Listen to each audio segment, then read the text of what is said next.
Good morning students. बेटा हम लोगों का जो चैप्टर चल रहा था डेप्रिसिएशन का, कल हमने स्टार्ट किया था।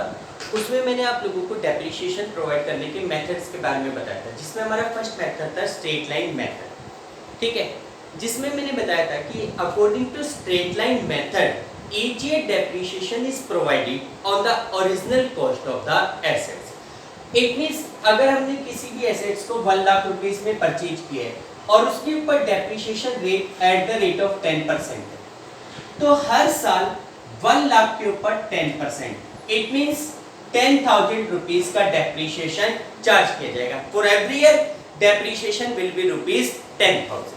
ठीक है, इस मेथड को हम क्या कहते हैं? स्ट्रेट लाइन मेथड कहते हैं। इसमें मैंने बताया था कि जो डेप्रिसिएशन अमाउंट है इट में be calculated by 2 different formulas, जिसमें मैंने बताया था कि if rate of depreciation is given तब तो फार्मूला हो जाएगा कॉस्ट ऑफ एसेट्स इनटू में रेट डिवाइडेड बाय 100। सेकंड मैंने बताया था कि अगर किसी क्वेश्चन में रेट ऑफ डेप्रिसिएशन गिवन ना हो तो उस केस में हमारा फार्मूला हो जाएगा कॉस्ट ऑफ एसेट्स माइनस में scrap value divided by useful life of assets.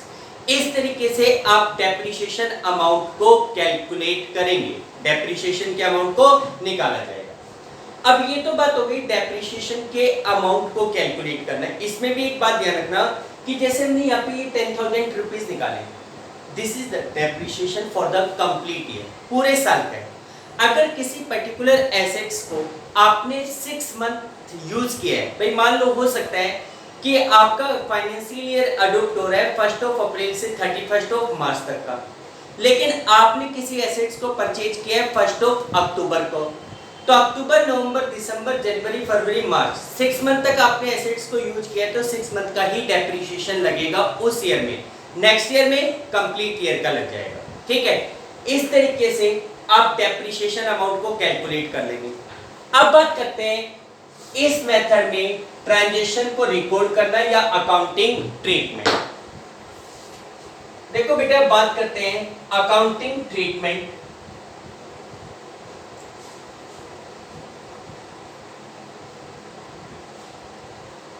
Treatment by straight line method, by straight line method. यानी कि अगर कोई कंपनी एसएलएम स्ट्रेट लाइन मेथड को फॉलो करती है तो स्ट्रेट लाइन मेथड में ट्रांजैक्शन को रिकॉर्ड करने के लिए अकाउंटिंग प्रोसेस क्या होगा, कौन कौन से स्टेप्स आपको लेने पड़ेंगे, क्या अकाउंटिंग एंट्रीज आप लोग बनाएंगे। देखिए बेटा, आप लोग इसमें देखो एग्जाम में जो क्वेश्चन पूछा जाता है डेप्रिसिएशन से रिलेटेड, या तो वो पर्टिकुलर एसेट्स अकाउंट बनाने के लिए कहा जाएगा या फिर बहुत रेयरली आपसे जर्नल एंट्री बनाने के लिए कही जाएगी। आपको पता है कि हमारे अकाउंटिंग में 2 ही चीजें आती है, लेजर अकाउंट और जर्नल एंट्री। मोस्ट प्रोबेबली आपसे लेजर अकाउंट बनाने के लिए कहा जाएगा, लेकिन लेजर अकाउंट बनाने के लिए आपको एंट्री के बारे में पता होना चाहिए। तो देखो बेटा, आप लोग अपनी एसेट्स को परचेज करते हो, उसके ऊपर डेप्रिसिएशन लगाते हो, तो उससे रिलेटेड ट्रीटमेंट क्या होता है। देखो पहला केस आता है, पहली एंट्री बनती है when assets is purchase, assets is purchase. अगर आप किसी भी एसेट्स को खरीदते हो, ठीक है, अगर मान लो आपने कोई मशीन, बिल्डिंग, फर्नीचर, किसी भी एसेट्स को परचेज किया, तो एसेट्स को परचेज करने के लिए एंट्री क्या होगी? एसेट्स हमारे पास आ रही है डेबिट, पैसा हमारे पास से जा रहा है। नॉर्मली इन केसेस में ये मानेंगे, डेप्रिसिएशन वाले चैप्टर में ये मानेंगे कि जो भी ट्रीटमेंट हो रहा है वो बैंक के थ्रू हो रहा है। जैसे ये कहा जाए x limited purchase a machine for ₹5 lakh, x limited ने 5 लाख की मशीन खरीदी, तो हम अनडाउटली ये मान लेंगे कि वो बैंक के थ्रू परचेज की गई है। Assets account debit to bank account,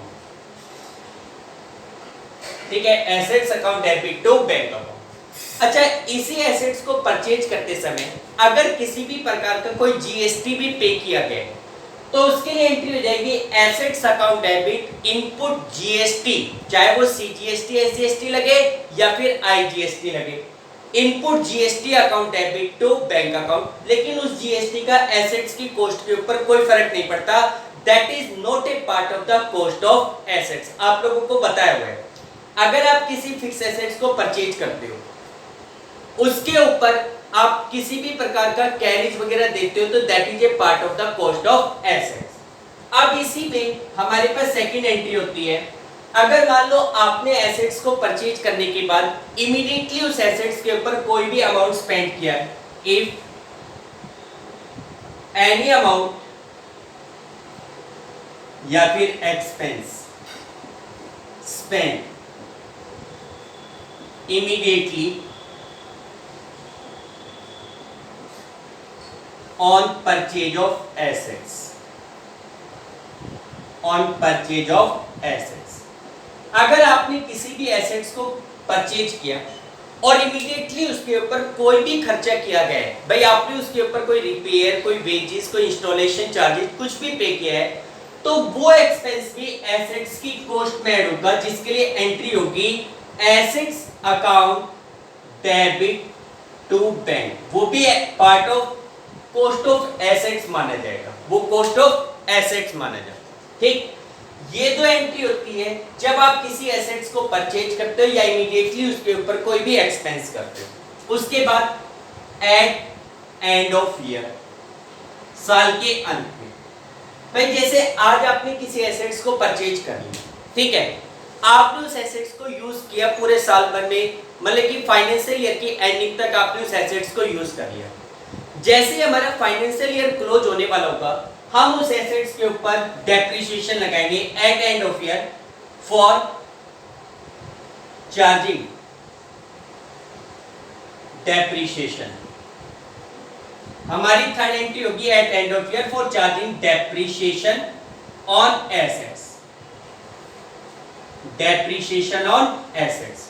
भाई साल के अंत में हम उस एसेट्स के ऊपर डेप्रिसिएशन लगाएंगे, तो हमारी एंट्री क्या बनेगी, depreciation account debit to assets account. At the end of year हम उस एसेट्स के ऊपर डेप्रिसिएशन लगाएंगे, जिसके लिए हमारी एंट्री बनेगी depreciation account debit to assets account. ठीक, ये थर्ड एंट्री। उसके बाद फोर्थ एंट्री क्या होती है, देखो बेटा, जैसे हम लोग किसी भी एसेट्स के ऊपर डेप्रिसिएशन लगाते हैं, डेप्रिसिएशन हमारे लिए एक प्रकार का एक्सपेंस, एक प्रकार का लॉस होता है। This is a nominal account. ये कौन सा अकाउंट हो गया, नॉमिनल अकाउंट होता है। देखो जितने भी नॉमिनल अकाउंट होते हैं, आप लोगों को ट्रायल बैलेंस में पढ़ाया गया था कि फाइनेंशियल ईयर की एंडिंग के ऊपर नॉमिनल अकाउंट को statement of profit and loss account से चार्ज किया जाता है। आपको वहां पे तो लिखवा दिया गया था trading and profit and loss account, आप लोग लिख सकते हो ट्रेडिंग एंड P&L अकाउंट, लेकिन डेप्रिसिएशन जाता है प्रॉफिट एंड लॉस अकाउंट में। तो आप क्या करेंगे कि साल के अंत में जितना भी आपका डेप्रिसिएशन है, उस डेप्रिसिएशन को आप statement of profit and loss से चार्ज करो, प्रॉफिट एंड लॉस अकाउंट से दिखाओ। तो एट एंड ऑफ ईयर इसी डेट को for charging depreciation from profit and loss account, profit and loss account. तो उसमें हमारी एंट्री क्या हो जाएगी, देखो यहाँ पे प्रॉफिट एंड लॉस अकाउंट को तो कर दोगे डेबिट और डेप्रिसिएशन को कर दोगे क्रेडिट। तो यहाँ पे हमारी एंट्री होगी profit and loss account debit to depreciation account, profit and loss account debit to depreciation. ठीक है बेटा, तो देखो ये एंट्रीज हमें करनी है। जैसे आप किसी भी एसेट्स को खरीदते हैं, ये एंट्री, एसेट्स पे अगर इमीडिएटली कोई भी खर्चा किया जाता है तो ये एंट्री। फिर उसके बाद at the end of year सबसे पहले एसेट्स पे डेप्रिसिएशन लगता है और उस डेप्रिसिएशन को statement of profit and loss से चार्ज किया जाता है। आपकी ये दो एंट्री हर साल रिपीट होती जाएगी जब तक आप उस एसेट्स में किसी भी प्रकार का कोई चेंज ना करो। ये दोनों एंट्री आपकी रिपीट होती जाएगी, ठीक है। हर साल डेप्रिसिएशन लगाओगे, डेप्रिसिएशन को प्रॉफिट एंड लॉस अकाउंट से चार्ज करोगे, ठीक। उसके बाद आपके पास देखो, जैसे मान लो आज आपने किसी एसेट्स को परचेज किया, नॉर्मली हम ये मानते हैं कि assets are usable for the long time period. भाई आप किसी एसेट्स को परचेज करते हो तो आप उसको लॉन्ग टर्म तक यूज करने के पर्पज से परचेज करते हो, लेकिन ऐसी कोई बाउंडेशन भी नहीं है कि अगर किसी एसेट्स को आपने परचेज कर लिया तो उसको लॉन्ग टर्म तक आपको यूज करना ही होगा, ऐसी कोई बाउंडेशन नहीं है। साल, 2 साल, 6 महीने, 3 महीने बाद या 2 साल, 3-4 साल के बाद अगर किसी भी वजह से, किसी भी रीजन की वजह से आप उस एसेट्स को रिप्लेस करना चाहते हो और उसकी जगह कोई नई एसेट्स लगाना चाहते हो, भाई मान लो आप पुरानी एसेट्स को बेचना चाहते हो, तो अगर किसी भी ईयर में जाकर आप उस एसेट्स को बेचना चाहते हो, जब तक वो एसेट्स चल रही है आपकी ये दो एंट्री रिपीट होती जाएगी। उसके बाद if in any year, if in any year assets is to be sold, assets is to be sold, भाई अगर किसी भी ईयर में जाकर आपको अपनी उस एसेट्स को सेल आउट करना है, तो पहले तो आप ये देखो कि उस एसेट्स को उस ईयर में किस डेट को बेचा गया। हो सकता है हमने उस ईयर के स्टार्टिंग में एसेट्स को बेचा हो सकता है एट द एंड ऑफ बेचा है, हो सकता है मिडल में बेचा हो। अगर आपने उस जिस भी ईयर में, मान लो फोर्थ ईयर के बाद फिफ्थ ईयर में आप एसेट्स को बेचना चाहते हो, तो पहले ये देखो कि फिफ्थ ईयर में कितने दिनों तक आपने उस एसेट्स को यूज किया है। भाई जितने दिनों तक आपने उस एसेट्स को यूज किया है, सबसे पहले उतने दिनों का क्या लगाओ, डेप्रिसिएशन लगाओ। आपकी किसी एसेट्स को मान लो इस फाइनेंशियल ईयर में 3 मंथ यूज करने के बाद बेचा जा रहा है, तो सबसे पहले 3 मंथ का क्या लगाओ, डेप्रिसिएशन लगाओ। तो जिस फाइनेंशियल ईयर में आपको सेल आउट करना है उसमें पहली एंट्री क्या होगी, for charging depreciation for the period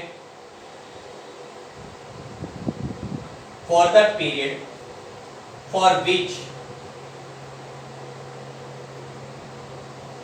assets were used in that financial year,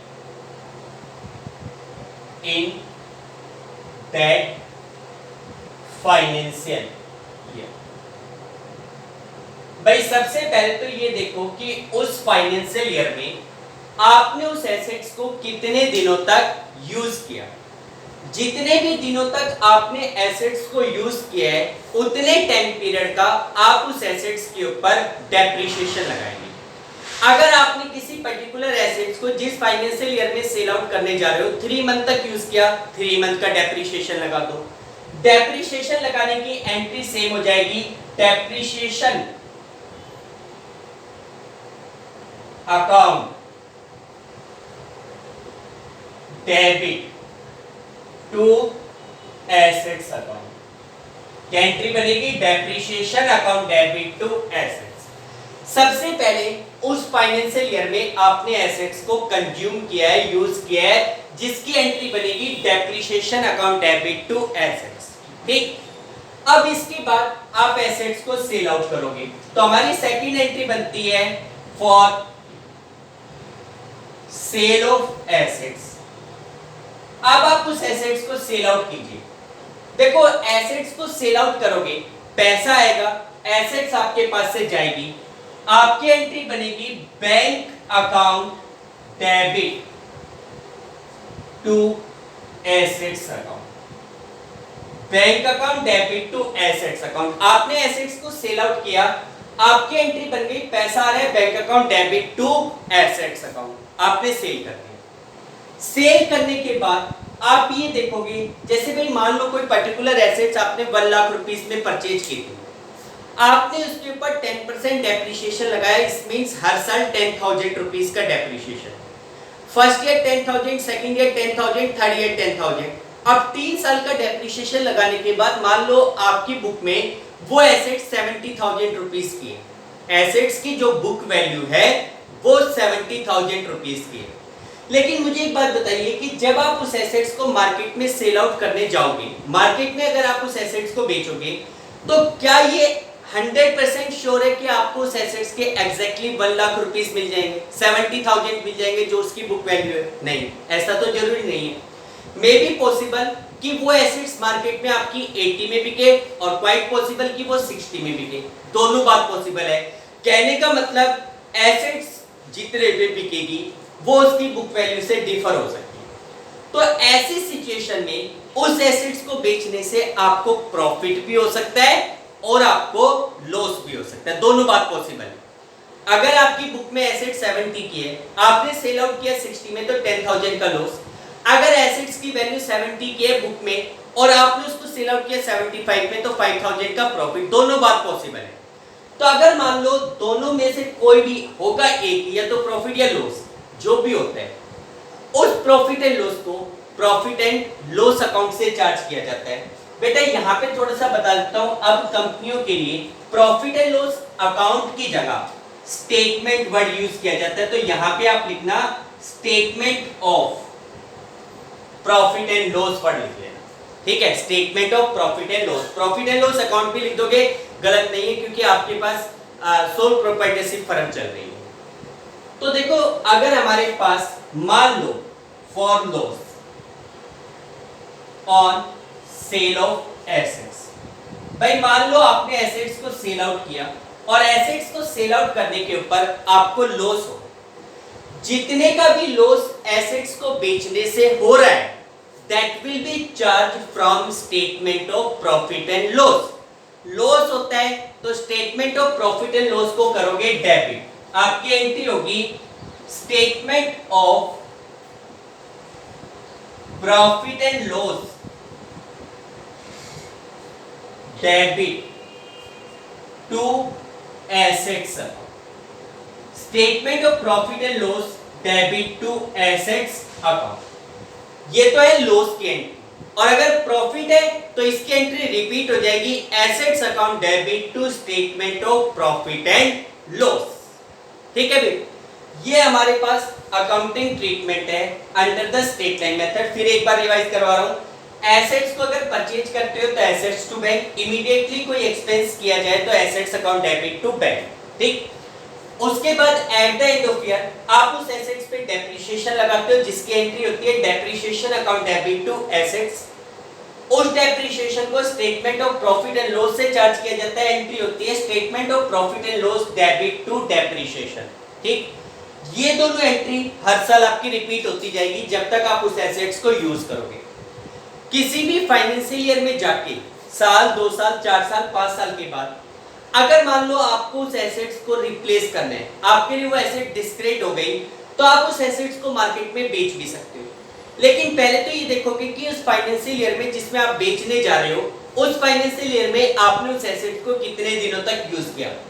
जितने टाइम पीरियड के लिए आपने यूज किया, उतने टाइम पीरियड का क्या लगाओगे, depreciation. Depreciation account debit to assets. फिर आप उस एसेट्स को सेल आउट करोगे, पैसा आएगा bank account debit to assets. उस एसेट्स को बेचने से आपको प्रॉफिट भी हो सकता है या लॉस भी हो सकता है, दोनों बात पॉसिबल है, प्रॉफिट या लॉस, जो भी आपको हो रहा है उसको statement of profit and loss से चार्ज करो, एंट्री हो जाएगी statement of profit and loss debit to assets, ये लॉस की एंट्री। और अगर प्रॉफिट है तो अपोजिट एंट्री हो जाएगी assets account debit to profit and statement of profit and loss, ठीक है बेटा।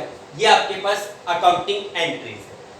अब देखो, ये सारी एंट्रीज आपके माइंड में होनी चाहिए कि भाई एसेट्स को खरीदा, ये एंट्री, एसेट्स पे डेप्रिसिएशन लगाना है, ये एंट्री।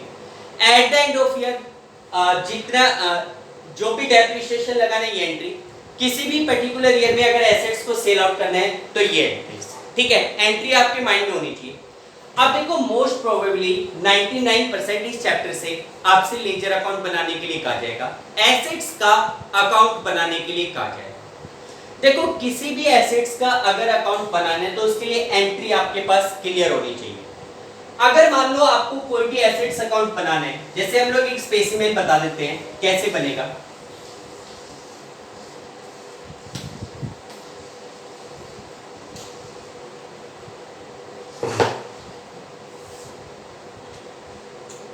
बेटा, अगर आपको कोई भी एसेट्स अकाउंट बनाने के लिए कहा जाए, एसेट्स अकाउंट या कोई अदर अकाउंट, एंट्रीज आपके माइंड में क्लियर होना है, केवल उसकी लेजर पोस्टिंग करनी है।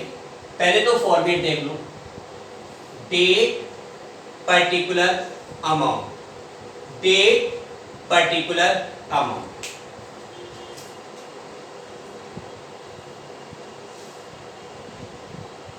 Date particulars amount. फिर date particulars amount, date particulars amount, date particulars amount. ठीक, अब इसके अंदर जैसे आपने एसेट्स को खरीदा, उस पर जो डेप्रिसिएशन लगने सबकी एंट्री पोस्ट करनी है। इसमें क्या होगा कि आपसे एग्जाम में जो क्वेश्चन पूछा जाएगा उसमें 3 या 4 सालों का आपको एसेट्स अकाउंट बनाना होगा, 3 और 4 इयर्स का। तो उसके इसमें ध्यान रखना, eight the end of every year हम अकाउंट को क्लोज करेंगे, बैलेंस निकालेंगे और नेक्स्ट ईयर में उस बैलेंस को कैरी फॉरवर्ड किया जाएगा।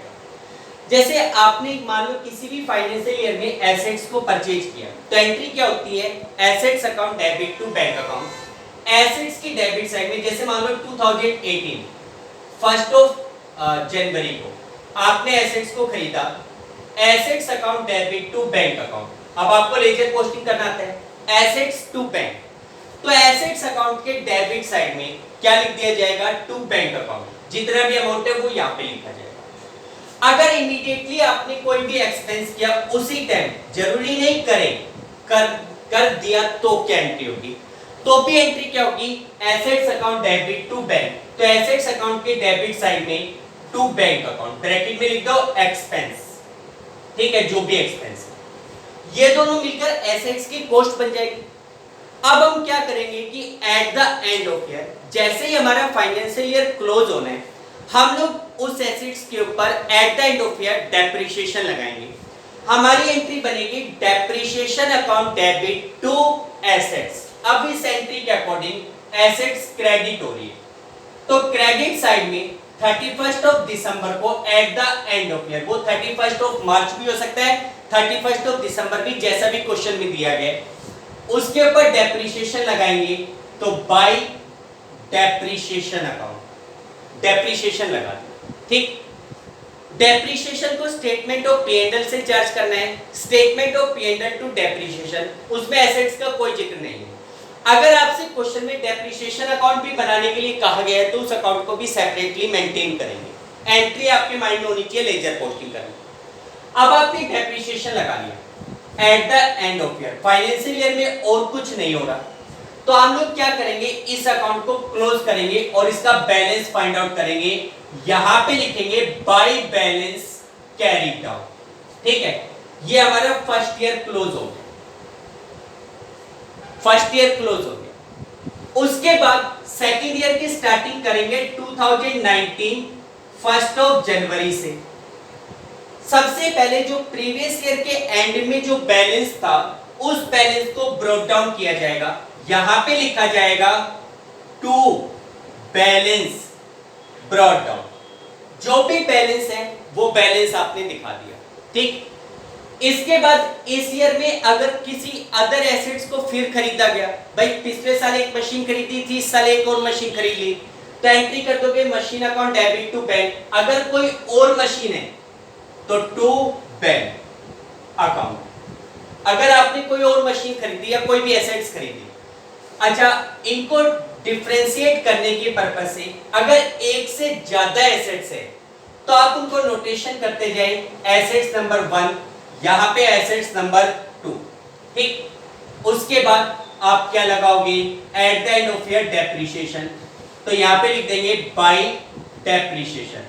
फर्स्ट पर इतना, सेकंड पर इतना और यहां पे फिर उसके बाद लास्ट में फिर क्या करेंगे, बैलेंस निकाल देंगे, by balance carried down, balance निकालेंगे। ठीक है, उसके बाद ये सेकंड ईयर हमारा क्लोज। इसी प्रकार third year, fourth year, fifth year, ये प्रोसेस आपका कंटिन्यू चलता रहेगा। किसी भी फाइनेंशियल ईयर में जाकर अगर आप एसेट्स को सेल आउट करना चाहते हो तो उस ईयर में सबसे पहले तो उस पे लगाओ डेप्रिसिएशन, जितने दिनों तक यूज किया है उसकी एंट्री में बता चुका। Depreciation account debit to assets, assets के क्रेडिट साइड में जाएगा। फिर एसेट्स को बेचोगे, bank account debit to assets, यहाँ पे बाय बैंक लिख दोगे। फिर जो भी प्रॉफिट या लॉस हो रहा है उसके, इस तरीके से डिफरेंट ईयर का एसेट्स अकाउंट आपको प्रिपेयर करना है। ठीक है बेटा, क्वेश्चन में आपसे मोस्ट प्रोबेबली एसेट्स अकाउंट बनाने के लिए कहा जाएगा। ठीक है, तो देखो डियर, आज मैंने आपको स्ट्रेट लाइन मेथड की कुछ एंट्रीज बताई है। आप इन सभी को एक बार क्लियर कर लीजिए। हम लोग नेक्स्ट क्लास में इसके क्वेश्चन सॉल्व करेंगे। Okay, thank you, have a nice day.